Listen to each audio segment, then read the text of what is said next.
A man at the concert demanded I switch VIP seats with him, arguing, "I have more followers than you. I deserve the better view." When I refused, he tried to humiliate me online, posting, "Selfish nobody stole my spot." I posted his entitled rant and said, "Funny, since I'm the event sponsor, and you're getting kicked out."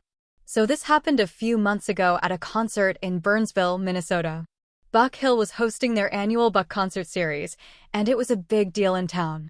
A lot of people came from all over the state to see some well-known artists perform. I was there not just as a fan, but also as one of the main sponsors of the event. To be clear, I wasn't just throwing money around to feel important. I've supported this event for years. I helped out during the rough patches in the pandemic when no one could attend shows, and I've always had a good relationship with the organizers. This year, they gave me a few VIP seats as a thank you. Front row. Great view. Comfortable chairs, table service, the works. I brought a couple friends and was genuinely looking forward to a chill night with good music. About 10 minutes before the show starts, I'm already seated with a drink in hand, chatting with my buddy, when this guy walks up. Mid to late 20s, hairstyled like he was trying really hard to look like he didn't try at all. Designer sneakers, some kind of glittery hoodie that probably cost more than my monthly car payment, and the strongest smell of overpriced cologne I've ever inhaled. He leans in, super confident, like we already know each other. "Hey man," he says, not asking, telling I need that seat. I blink. "What?" "That seat," he points to mine. "I need it. I've got a ton of followers and this is the best angle to get video for my IG stories and TikToks. You understand?" I laugh a little, thinking this is some kind of joke. "Nah, man. This is my seat. Assigned. VIP. Got it from the event sponsors. You'll have to find another spot." He scoffs. Like, actually scoffs. "Bro, I don't think you get it.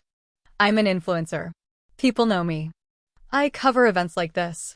If I tag this concert, it's exposure. That's worth something." I just stare at him for a second, trying to process the level of ego radiating off this guy. "Good for you," I say, "but this seat isn't available." He shifts his tone then. Like he's trying to be diplomatic. "Look, I've got like 180K on TikTok, 90K on Insta. I'm verified on 2 platforms. You're just a regular guy. If I post from the front row, it's going to boost engagement. It helps the artists. It helps the event. You sitting here doesn't." "Cool," I say. "Still not giving you my seat." That's when the switch really flips. He starts getting loud, accusing me of being selfish, of not supporting creators, of being out of touch. My friends are looking at me like, what is happening right now? A couple of people nearby are glancing over. I stay calm. This is literally my seat. I'm not moving. He storms off, muttering about gatekeepers and how people like me are the reason good content dies. Whatever. I assumed that was the end of it. But no. About halfway through the show, my phone starts lighting up. I glance down and I've got texts from people I haven't spoken to in months. Then the DMs start rolling in. Apparently, this guy took a picture of me, from behind, thank God, and posted it on his Instagram story. It's a blurry shot with the caption, "This selfish nobody stole my VIP seat." Unreal. Trying to block real creators from doing their job. Clown energy. I'm not kidding. The dude called me a nobody and posted me to over 100,000 people. And they bought it. His followers were attacking me in my DMs. Some were commenting stuff like, "Get your own ticket, old man," and "Imagine gatekeeping a seat at a concert, LOL." It was getting out of hand. This clown was actively trying to ruin my night and my name because I wouldn't give him a chair. I checked his profile and saw a whole set of stories ranting about how influencers don't get the respect they deserve, and old-school event planners need to get with the times. He had no idea who I was. That I was literally helping to fund the event he was trying to flex at. So I made my own post. Just one. I screenshot his story, blurred my own image a bit, and wrote, "Funny thing. This guy demanded I give up my VIP seat at a concert because he has more followers and deserved the better view. When I said no, he tried to humiliate me online. What he didn't know. I'm the event sponsor. And now, security's walking him out. And yeah, that's exactly what happened next. I showed the event director everything. The director had already had a couple issues with this same guy earlier. He apparently tried to get free drinks by saying he was media and tried to sneak backstage. They didn't need more reason to act. Security walked up, asked to talk to him, and after a brief back and forth, he was escorted out of the VIP section. He didn't leave quietly. As he was being walked out, he kept turning around, yelling over the music, trying to get the crowd on his side. This is censorship. You can't silence me. I have more followers than anyone here. I'll ruin you, you corporate puppet. It was dramatic and loud enough that even the band paused for a second, probably wondering what the hell was going on in the VIP section. Security didn't drag him or anything, but they were firm. One guy on each side of him, arms gently guiding him away from the front row while he continued ranting like he was being persecuted by the government or something. Most people laughed. Some clapped. I stayed in my seat, pretending to scroll on my phone while keeping my face calm. But inside? Oh, I was boiling. I wanted to stand up and shout, "You brought this on yourself." But I didn't. I just sat there quiet, letting him bury himself deeper. But here's the thing, he didn't stop. After he got kicked out of VIP, he apparently didn't leave the venue. He hung around the general admission area and started live streaming. I found out later because people sent me clips. He was walking through the crowd saying stuff like, "This event is a scam. They kicked me out because I stood up for creators. The guy in the front is some rich elitist trying to silence real voices." He even made up a fake story saying I paid to silence him because I felt threatened by his audience. It didn't end there. The next morning, I woke up to an absolute mess online. He had posted a full video on TikTok, painting himself as the victim. He edited it with dramatic music, cropped everything to make himself look calm and me look like some rich old bully hogging seats from hardworking creators. His comments were full of people saying things like, "Cancel that guy. Hope the sponsor loses everything. Classic old money vibe, won't share unless it's convenient." Some people even started digging. They found my business profile, which was easy because I was listed as a sponsor on the event site. Within a few hours, I had 1-star reviews popping up from accounts with usernames like @influencer_lives_matter and @creators_before-boomers. Clients were calling me asking what the hell was going on. It was a full-blown mess. But here's where it got wild. He didn't realize I still had security footage. See, I wasn't just a name on a banner. My team handled a lot of the back-end logistics for the event, including cameras for insurance and safety. I had footage of him walking up to me, asking for my seat, calling me a nobody, then going on his tirade. Every word. Crystal clear. No edits. No music. No filters. I emailed the video to my lawyer, just in case. And then I emailed it to the event organizers. And then I sat on it. I didn't post it right away because I wanted to see just how far he'd take it. And oh, he went further. 3 days later, he released a documentary on YouTube, yes, an actual 8-minute video with title cards and dramatic piano background, calling it "The Day I Was Silenced," a creator's fight for truth. He interviewed himself. He cried on camera. He spliced in old clips from other concerts where he got great seats and said, "I've always been about giving back to the fans." At one point, he looked straight into the camera and said, "This isn't just about a chair. This is about being erased." And people believed it. He started a GoFundMe, claimed he lost sponsorship deals because of what happened and needed money for legal fees and to recover damages. He raised over $12,000 in a week. I swear. Meanwhile, I was getting threats. Real ones. DMs like, "We know where your office is. You're dead, old man. Wait till someone humbles you in public." My assistant was in tears one morning because someone called and screamed at her for 10 minutes straight. My wife begged me to take my name off the sponsor list and stay offline for a while. It was getting out of control. So I decided to handle it differently. I reached out to someone I knew at a local news outlet. Not a huge paper, but well respected. I sent them everything: screenshots, videos, emails, messages. I told them the full story, no fluff, no exaggeration. They asked if I wanted to go on record, and I said yes. I had nothing to hide. A week later, the headline dropped. Influencer fabricates concert harassment story. Real victim speaks out. They didn't hold back. They showed the security footage. They showed the timeline. They even interviewed the event director, who confirmed the guy had been an issue before and was never invited as a special guest as he had claimed. The story went viral. And that's when everything flipped. But I'll stop here for now. There's more. Oh, there's a lot more. Things started to flip after the article went viral, but not in the way I expected.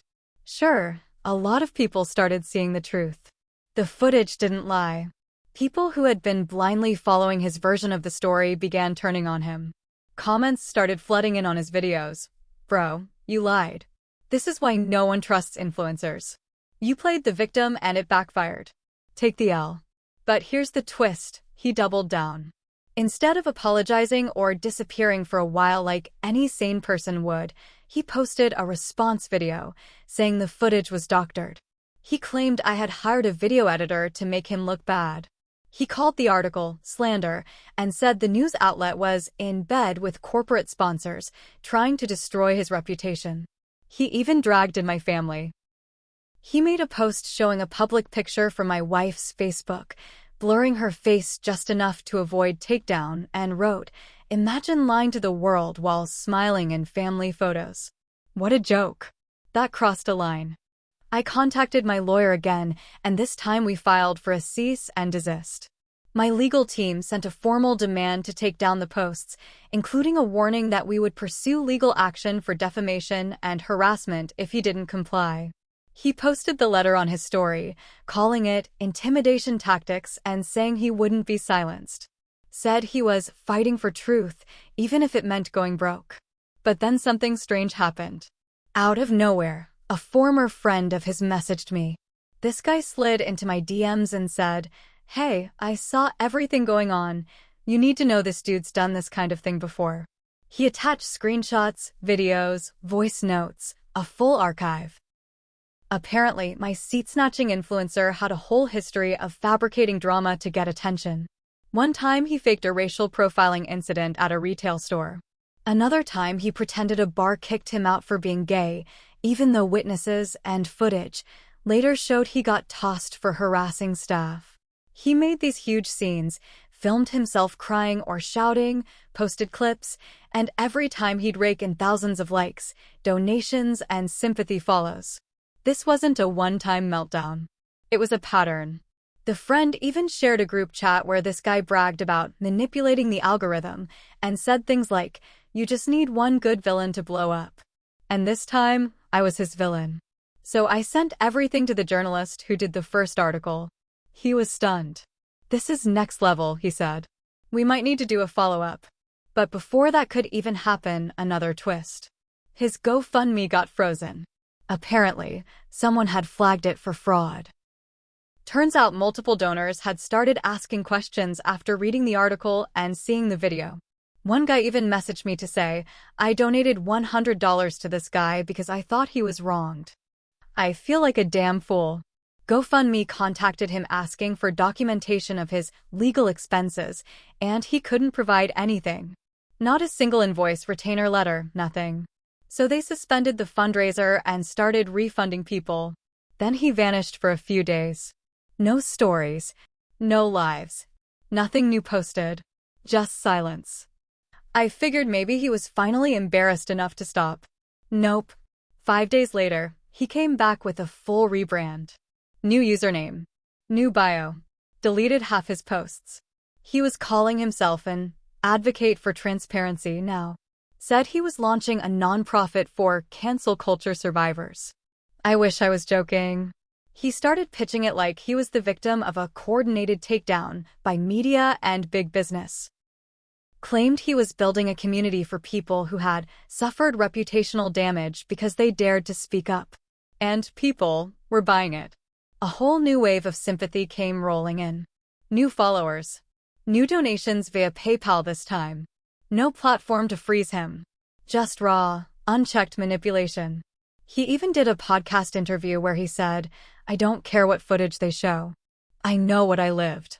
And if you've ever felt silenced, if you've ever been told to sit down and shut up, this movement is for you. It was honestly insane to watch.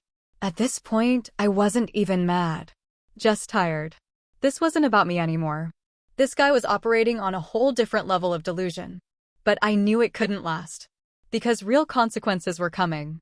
And it all started with a DM I got from someone I hadn't spoken to in years. Someone from his past. And they had receipts. The DM was from a woman named Haley. I hadn't heard her name in years, but I remembered her. She used to date the guy. Not long, just a few months, maybe a year or two ago. She was local.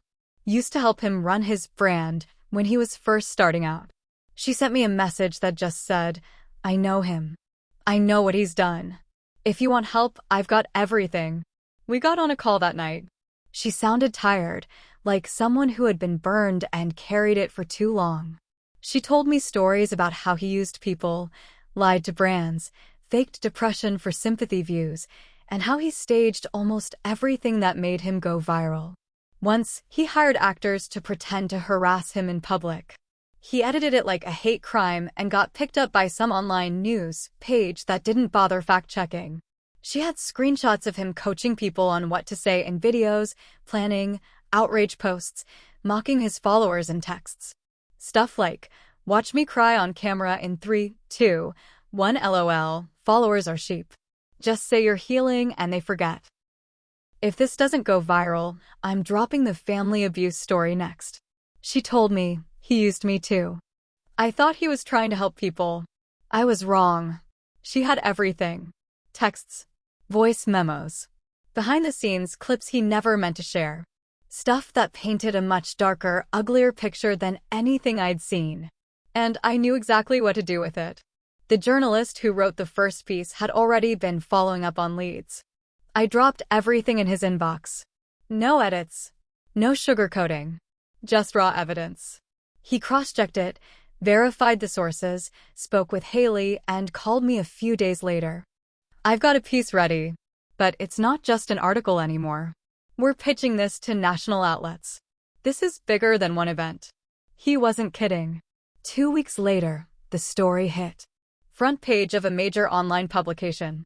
Headline, "The Lie Machine: How One Influencer Built an Empire on Fake Outrage, Stolen Seats, and Real Lives Ruined." They published everything. Real names. Screenshots.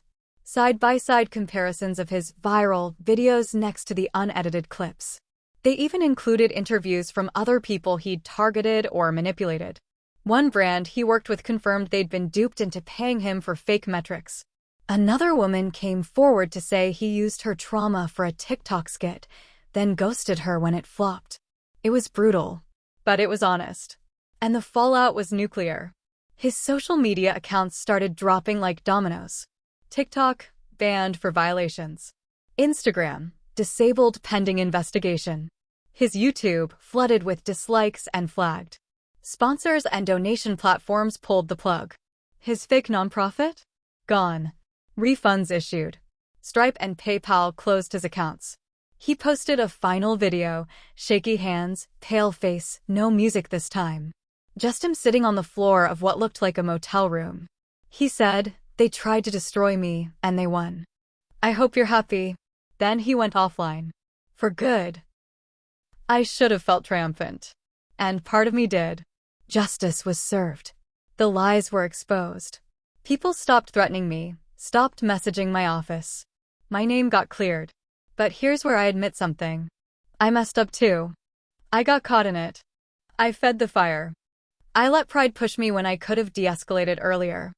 I didn't deserve the lies, but maybe I didn't have to go as hard as I did. After the dust settled, I went to another concert at Buck Hill. Quietly. No VIP this time. I sat in general admission, hoodie on, drink in hand. Just a regular guy in the crowd. No drama. No cameras. No posts. I looked around at people dancing, smiling, recording clips to post later. And I thought, yeah, maybe it's better this way. Let the music be the loudest thing in the room.